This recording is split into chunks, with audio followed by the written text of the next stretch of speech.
uburibwe bw'umutima, ububabare, gucika intege ndetse n'urupfu rudashira. Gupfusha abawe, uburibwe bw'umutima, ububabare, gucika intege ndetse n'urupfu rudashira. Gupfusha abawe ubibona n'amaso yawe, wageze amahirwe ukarokoka kugira ngo uzatange ubuhamya. We wish to inform you that tomorrow we will be killed with our families. Philip Gurevich. Mu Kinyarwanda biravuga ngo ejo tuzicwa twese n'imiryango yacu. Iki gitabo gitangira mu mwaka w'1994 mbere ya Jenoside mu cyaro cyo mu burengerazuba bw'u Rwanda. Aba bantu babanaga bisanzwe, abaturanyi basangira bakagenderana, ariko hari amagambo make atavugwa cyane, ari amacakubiri mu bantu. Abantu bumvaga ko hari ikibazo pe, ariko ntabwo bari bazi ko kizavamo ubwicanyi muri ubwo buryo. Bumvaga urwango rubaremwamo, ariko noneho abandi bo bakagira ngo barakwanga ariko batwangira iki. Ibyo ntibabyiteho. Kumbe bamwe barimo barategura umugambi wo kurangiza abandi. N'abandi ni Abahutu bicaga Abatutsi, ndetse bakica n'Abahutu batavugaga rumwe nabo. Kuwa 6 Mata indege ya perezida iguye, mu gitondo cyakurikiyeho radiyo itangira gutangaza amagambo y'urwango abantu basabwa gukora byari bisobanuye kwica Abatutsi. Umuryango uhabwa ubutumwa bw'urupfu. Umuryango umwe w'Abatutsi, inkuru ivugwa muri iki gitabo ishingiye ku buhamya bw'abantu benshi bahawe ubutumwa buteye ubwoba. Ejo tuzaza kubica. Havuye izina ry'igitabo. Ntabwo yari amagambo gusa. Ababivugaga bari abaturanyi babo, inshuti zabo, abo bashyingiye, abo basangiye, abo bakoreraga buri kimwe n'abo bakoranaga buri kimwe. Umubyeyi umwe yabwiye abana bati, ntaho tuzagerageza kwihisha.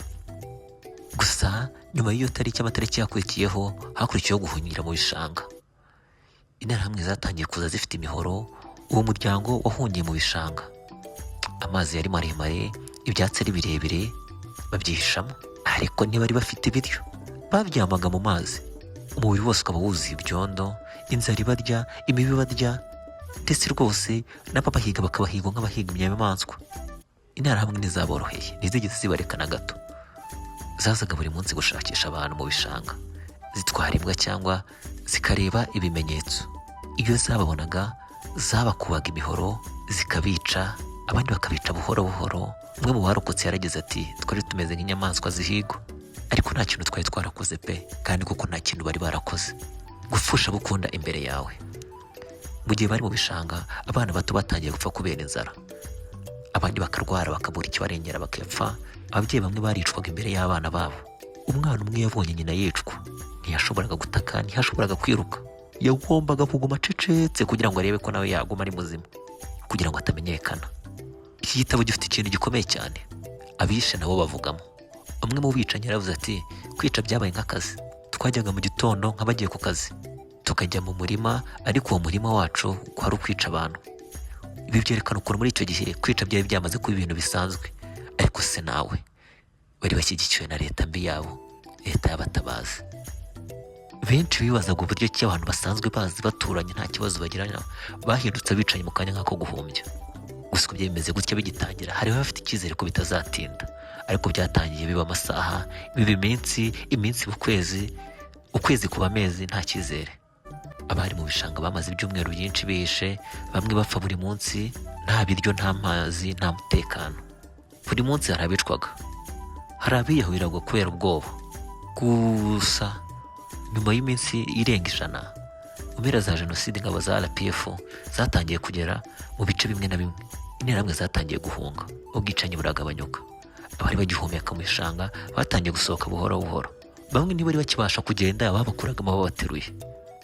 Gusa ubuzima bw'igihugu nta cyari gisigayemo pe, kuko umuntu yasohokaga agasanga umuryango we ntugihari, ntiyasangaga inzu y'iwabo, ntiyasangaga ubuzima yarazi. Mbese igihugu cyari cyarahindutse imirambo ahantu hose, amarira, ndetse cyari cyarabaye amatongo. Kimwe mu bintu bikomeye muri iki gitabo, abishe n'abarokotse bongeye kubana mu gihugu kimwe kubera leta yacu y'ubumwe. Bamwe mu bishe barafashwe barahanwa, bamwe barangiza n'ibihano basubira mu buzima, ku buryo umwe mu barokotse yigeze kuvuga ko abana n'umuntu wishe umuryango we kandi bagenderana byasubije uko bimeze. Kubabara ntibivuze kwibagirwa. Jenoside ntiyabaye nk'impanuka, yarateguwe kandi ishyirwa mu bikorwa, kandi yakozwe n'abantu basanzwe, si abanyamahanga. Ikibazo wibaza ni gute abantu basanzwe bashobora gukora ibintu nk'ibi ngibi, bavuga ururimi rumwe, bahuje igihugu. Iyi ni inkuru igaragaza ko urwango rushobora kubakwa buhoro buhoro, rugaturika, rukavamo ibintu bikomeye cyane kandi bibi. Niyo mpamvu twese hamwe nk'abanyarwanda turwanya ingengabitekerezo ya jenoside. Nta gitangaje ko abantu basanzwe bashobora guhinduka abicanyi mu gihe cyose bigishijwe urwango. Kurokoka bisaba amahirwe, imbaraga n'igihe no kwihangana. Niko benshi bagiye barokoka. Ibi ni bimwe mu bigize igitabo We Will Be Killed With Our Families. We wish to inform you that tomorrow we will be killed with our families. Mu Kinyarwanda kivuga ngo ejo tuzishwa twese n'imiryango yacu. Cyanditswe na Philip Gulavich. Ndi Bruno Rwanda rw'ejo. Dukomeze twibuke twiyubaka.